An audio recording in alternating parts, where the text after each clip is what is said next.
Social మీడియాని వేదికగా చేసుకుని అసభ్యకరమైనటువంటి పోస్టులు పెడుతూ అనిశ్చిత వ్యాఖ్యలు చేస్తున్న వారి మీద ఇప్పుడు ఆంధ్రప్రదేశ్ ప్రభుత్వం అలాగే కోర్టులు కూడా ఉక్కుపాదం మోపుతున్నటువంటి నేపథ్యంలో ఇప్పుడు వైఎస్ఆర్సీపీ నాయకుల్లో కార్యకర్తల్లో అలాగే వైసీపీ సోషల్ మీడియా యాక్టివిస్టుల్లో ఒకంత ఆత్మస్థైర్యం దెబ్బతినిందని, వాళ్ళలో ఆత్మస్థైర్యం నింపేందుకు జగన్మోహన్ రెడ్డి కొన్ని ప్రణాళికలను సిద్ధం చేశారు, ఆ ప్రణాళికల కోసం ఆయన ఇప్పుడు వర్క్ చేస్తున్నారు అంటూ కొన్ని వార్తలు సోషల్ మీడియాలో చక్కర్లు కొడుతున్న నేపథ్యంలో ఈ అంశం మీద మనం విశ్లేషణ చేసుకుందాం. ప్రస్తుతం మనతో పాటు ఉన్నారు ప్రముఖ సీనియర్ జర్నలిస్ట్ దుర్గా కుమార్ గారు. సార్తో మాట్లాడదాం. సార్ నమస్తే. సార్ నమస్కారం కృష్ణ గారు. సార్, సోషల్ మీడియాని వేదికగా చేసుకుని కొంతమంది వైసీపీ సోషల్ మీడియా యాక్టివిస్టులు అనుచితమైనటువంటి వ్యాఖ్యలు చేస్తూ అసభ్యకరమైనటువంటి పోస్టులు పెట్టినటువంటి నేపథ్యంలో వారి మీద ఆంధ్రప్రదేశ్ ప్రభుత్వం అలాగే కోర్టులు కూడా ఉక్కుపాదం మోపుతూ ఉన్నాయి. ఈ నేపథ్యంలోనే వైసీపీ కార్యకర్తల్లో, వైసీపీ నాయకుల్లో, వైసీపీ సోషల్ మీడియా యాక్టివిస్టుల్లో ఇప్పుడు ఆత్మస్థైర్యం దెబ్బతినిందని, వాళ్ళ ఆత్మస్థైర్యాన్ని నింపేందుకు జగన్మోహన్ రెడ్డి కొన్ని ప్రణాళికలు సిద్ధం చేశారంటూ కొన్ని వార్తలు వస్తూ ఉన్నాయి. ఏంటి ఆ ప్రణాళికలు? ఇప్పుడు కృష్ణ గారు, మనం ఎవరమైనా సరే కొంతకాలం పాటు ఒక రాంగ్ రూట్లో, ఒక తప్పుడు దోవలో ప్రయాణం చేసినప్పుడు ఇక మళ్ళీ దాని నుంచి మనం వెనక్కి వచ్చి మంచి మార్గంలోకి వెళ్ళటం అనేది జరగదండి. ఏదైనా ఇప్పుడు రాక ఇదే మార్గంలో నడిచి మనం ఎంతో కొంత విజయం సాధించాం కాబట్టి ఇక ఆ మార్గంలోనే ముందుకు వెళ్తామనేది ఎవరైనా అనుకునే మాట, ఆశించే మాట. ఇప్పుడు మీరు అడిగినట్లు వైఎస్ఆర్సీపీ వాళ్ళు కూడా గతంలో కూడా కేవలం సోషల్ మీడియాని లేకపోతే అమలు చేయని హామీల్ని ప్రజలకు ఇస్తూ అధికారంలోకి వచ్చారు.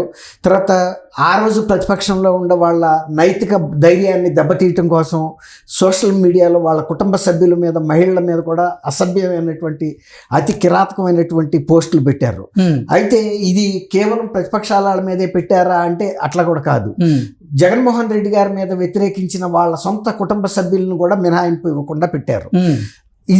ఇదే ఒక రైట్ మార్గం. మనకి ఇప్పుడు రాక దీంతోనే మనం విజయం సాధించాము కాబట్టి మనం దీన్నే కొనసాగించాలి. ఇవాళ ఈ ప్రభుత్వం మన మీద ఉక్కుపాదం పెట్టాలని చూస్తున్నా, అట్లాగే రాజ్యాంగ వ్యవస్థలైనటువంటి పోలీస్ కానీ, న్యాయ వ్యవస్థ కానీ మన మీద ఎంత కఠినమైన చర్యలు తీసుకుంటున్నా మనం తగ్గటానికి వీల్లేదు. ఒక రకంగా బింద్రేన్ వాలాలాగా ఒక మూర్ఖత్వంతోనూ, లేకపోతే ఎల్టీటీఈ ప్రభాకరన్ లాగా ఒక వ్యూహాత్మకమైనటువంటి సుదీర్ఘమైనటువంటి ఒక ఆయుధ పోరాటం, తిరుగుబాటు చేసేటువంటి దృక్పథంతో, అలాంటి పందాతో మనం ముందుకెళ్ళటమే కరెక్టు. ఇవాళ మనం ఒక మంచి పద్ధతిలోకి వెళ్ళినా ఇవాళ మన ప్రజలు నమ్మరు. మన కుటుంబ సభ్యుల్లోనే నాకు పరపతి లేదు ఇక్కడ. ఇలాంటి పరిస్థితుల్లో తర్వాత సీనియర్ నాయకుల్లో కూడా కొంతమందిలో ఒక స్థైర్యం తగ్గిపోయి మనం గతంలో చేసిన తప్పులను ఒప్పుకుంటేనే మంచిదని, ఇప్పుడు బాలినేని శ్రీనివాసరెడ్డి గారు లాంటి వాళ్ళు జరిగిన తప్పిదాలు, అట్లాగే మా లిక్కర్ విధానం తప్పు జరిగింది, ఇసుక విధానంలో తప్పు జరిగింది, అవినీతి జరిగింది, అన్నా క్యాంటీన్లు మూసేయటం తప్పే అని గత ప్రభుత్వంలో అంటే జగన్మోహన్ రెడ్డి గారి ప్రభుత్వ హయాంలో జరిగిన తప్పుల్ని ఒప్పుకోవటం ద్వారా కార్యకర్తల్లోనూ, తర్వాత గతంలో పనిచేసిన వాలంటీర్లు లాంటి వాళ్ళలోనూ ఆత్మస్థైర్యం దెబ్బతీసి ఈ పార్టీ కోలుకోలేదు. రెండోది ఏంటంటే షర్మిల్ గారు కూడా ఈయన చేసిన అవినీతి గురించి చాలా తీవ్రమైనటువంటి పదజాలంతో మాట్లాడుతుంది, ఖచ్చితమైన ఆధారాలతో మాట్లాడుతుంది. ఇతనికి ప్రజలు 11 సీట్లు ఇచ్చినా 35% ప్రజలు ఓట్లు వేసినా కూడా ప్రజల తరపున నిలబడే ఉద్దేశం మీద ఆయనకి లేదు. కేవలం తనకి లాభం జరిగినంత కాలం మాత్రమే అసెంబ్లీకి వెళ్ళాడు. ఇవాళ అసెంబ్లీకి వెళ్ళి గతంలో తను చేసిన తప్పులు అధికారంలో ఉన్నప్పుడు ఆ తప్పుల్ని ఇవాళ శాసనసభలో ఫేస్ చేయలేక తప్పిచూ తిరుగుతున్నాడు. ఇలాంటి ప్రజల్లో ఇచ్చిన బాధ్యత నెరవేర్చలేని వ్యక్తులు రాజీనామా చేయటమే మంచిది అనే ఒక నినాదం ఆమె తీసుకుంది. ప్రజల్లోనూ అదే చర్చ జరుగుతుంది. తర్వాత న్యూట్రల్గా ఉండే వ్యక్తులు కూడా అవును కదా, వీళ్ళు ప్రతిపక్షంలో ఉండాల్సిన వ్యక్తులు శాసనసభలో లేకుండా బయట నుంచి గులకరాళ్ళు ఇసట్టం ఎంతవరకు సమంజసం? వాళ్ళు ఏదన్నా వాళ్ళ దగ్గర ఆధారాలు ఉంటే ఆ ఆధారాలను తీసుకెళ్ళి అక్కడ చూపించాలి. అట్లా కాకుండా శాసనసభ ఇప్పుడు ఏదైనా శంకులో పోస్తే తీర్థం అవుతుంది కానీ నదిలో ఉన్నప్పుడు ఆ నీళ్ళకి పవిత్రత రాదు కదండి. దేవుడి ముందు పెట్టి శంకులో పెట్టి అప్పుడు తీర్థంగా ఇస్తే తాగుతాం కానీ మీరు వెళ్ళి నదిలో దోషాలతో పట్టుకు తాగమంటే ఎవడు తాగడు కదా. అట్లాగే నువ్వు శాసనసభలోకి ఎందుకు వెళ్తలేదు అనే ప్రశ్న కూడా జనంలో వచ్చింది. ఈ పరిస్థితుల్లో జగన్మోహన్ రెడ్డి గారికి ఒక అనుమానం వచ్చేసింది. ఇక మనం కొత్తగా ఒక సన్మార్గా ఎన్నుకుని ప్రజలు వెళ్ళి కన్విన్స్ చేయగలిగిన దశలో లేవు. ఇది దీనికి తోడు అంతర్జాతీయ స్థాయిలో కూడా FBI లాంటి ఒక సంస్థ తన మీద అవినీతి ఆరోపణలు మోపితే దాని మీద ఛాలెంజ్ చేయకుండా మీడియా సంస్థల మీద నేను పరువు నష్టం దావా వేస్తానంటున్నాడు. మీడియా సంస్థల మీద వేస్తే పరువు నష్టం దావా మీడియా సంస్థలు అమ్మితే కూడా నీకు ఒక్కపొడి పొట్లం కూడా రాదు. నువ్వు నీకున్న స్థాయికి నువ్వు 1 లక్షల కోట్లకి అధిపతి అయ్యి నువ్వు వేస్తే FBI లాంటి సంస్థ మీద వేయాలి, అమెరికా ప్రభుత్వం మీద వేయాలి. అప్పుడు నీకు తగ్గ పరువు నష్టం ఇవ్వగలుగుతుంది. ఈ మీడియా సంస్థలు ఎంత అమ్మితే ఎంత వస్తుందండి? ఆయన ఒక రోజు ఖర్చు కూడా కాదు. ఆయన ఒకరోజు ఫ్లైట్ వేసుకెళ్తాడు, ఒక్కొక్కసారి వెళ్తే 15 రోజుల పాటు ప్రైవేట్ ఫ్లైట్, వాటి ఛార్జీలకు రాదు. లేకపోతే హెలికాప్టర్ ఆయన ఎవరు పిన్నెల్లి రామకృష్ణారెడ్డిని పలకరించడానికి నెల్లూరు వెళ్ళి రావడానికి ఇచ్చే హెలికాప్టర్ ఖర్చు రాదు. ఆయన చేయాల్సింది FBI మీద వేయాలి, లేకపోతే అమెరికన్ ప్రభుత్వం మీద వేయాలి. కొన్ని లక్షల కోట్లకి వేసే అవకాశం ఉంది అక్కడ. అది వదిలిపెట్టి చిన్న చిన్న వాళ్ళ మీదకి వెళ్ళటం ఎందుకు?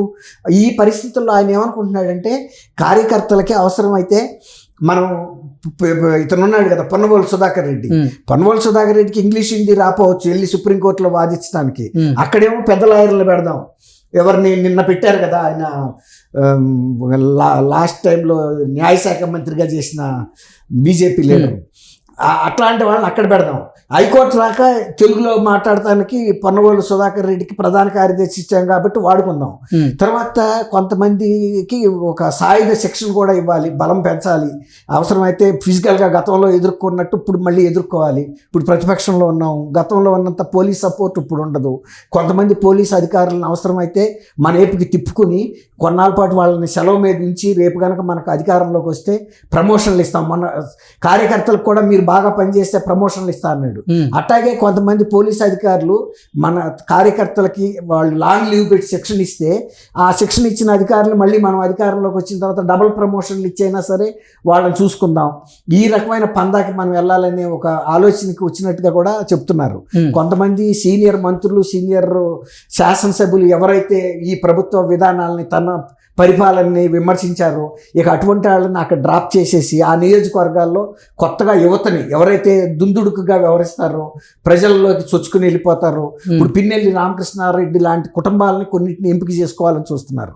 అట్లా చేసుకుని వాళ్ళని మనం దగ్గరికి తీద్దాం. వచ్చే ఎన్నికల నాటికి వాళ్ళకి కనుక సీట్లు ఇస్తే వాళ్ళు గెలవగలుగుతారు. నయానో భయానో ప్రజల్ని మనం మెప్పించే గెలవక్కర్లా, భయపెట్టి కూడా గెలవచ్చు. పిన్నెల్లి రామకృష్ణారెడ్డి లాంటి వాళ్ళ చాలా మంది మన ఎమ్మెల్యేలు గెలిచిన తీరు అదే. సజ్జల రామకృష్ణారెడ్డి గారు కూడా ఏం చెప్పాడు, ఎలక్షన్ కౌంటింగ్ రోజు ఏజెంట్ల కోసం ప్రభుత్వ నిబంధనలు ఒప్పుకునేవాడు మాకు అక్కర్లా, అక్కడికి వెళ్ళి ఫలితాలు వ్యతిరేకంగా ఉన్న మన తరపున తిప్పగలిగిన వాళ్ళు రండి అన్నాడు. అట్లాగే బొత్స సత్యనారాయణ ఏం చెప్పాడు, మన విధానాలు మా పాత విధానాలు మేము మార్చుకోం, అదే విధానాలు కొనసాగిస్తాం. ఈయనేం చెప్పాడు, జగన్మోహన్ రెడ్డి గారు ఆయన కూడా ఒకటే చెబుతున్నాడు, మనమేమి మార్చుకోవాల్సిన అంశాలు ఏమీ లేదు, గతంలో ఎలాగైతే మనం చేశామో అదే పందాలో వెళ్తాం, మీరు తగ్గొద్దు, మీరు పోస్టులు పెట్టండి, మీకు భయం అయితే నా పేరు ఉపయోగించండి, లేకపోతే నా పార్టీ పేరు ఉపయోగించండి. అట్లా అందరూ కూడా ఒకటే తీరులో వెళ్తున్నారు. ఈ విధంగా ఇక పార్టీలో మీరు అన్నట్టు మనోస్థైర్యం నింపాలంటే అవసరమైతే సాయుధ శిక్షణ కూడా ఇప్పించడానికి కూడా ఆయన ఒక ఆలోచనలో ఉన్నాడు. ఎందుకంటే ఈ ప్రభుత్వాన్ని కూటమి ప్రభుత్వం వచ్చిన మెజారిటీ చూసిన తర్వాత ప్రజల్లో మనకి అభిమానం పొందటం మామూలుగా పద్ధతుల్లో అయితే సాధ్యం కాదు. రెండోది, గతంలో న్యాయమూర్తుల మీద కూడా మనం పోస్టులు పెట్టి కూడా అరెస్ట్ కాకుండా తప్పించుకోగలిగాము. వాళ్ళకు కూడా మనం ఎదుర్కోవాల్సిందే. అక్రమ మార్గాల ద్వారా అయినా సరే వాళ్ళ మీద పోస్టులు పెట్టడానికి కూడా వెనక్కి తగ్గొద్దు. ఎందుకంటే వాళ్ళ న్యాయస్థానాల్లో అన్ని సార్లు ఎదురు దెబ్బలు తగులుతున్నాయి. కాబట్టి న్యాయమూర్తుల మనోస్థైర్యాన్ని మాత్రం మనం ఎందుకు ఉంచాలి, తెద్దాం. దేనికైనా సిద్ధపడిన తర్వాత ఇప్పుడు తెగించినాడికి తెడ్డే లింగం అని, తెగించినాడిని ఎవడేం చేస్తాడు అనే పరిస్థితి కనబడుతుంది అనేది చెప్తున్నారు. Okay sir, thank you so much. Thank you Krishna గారు.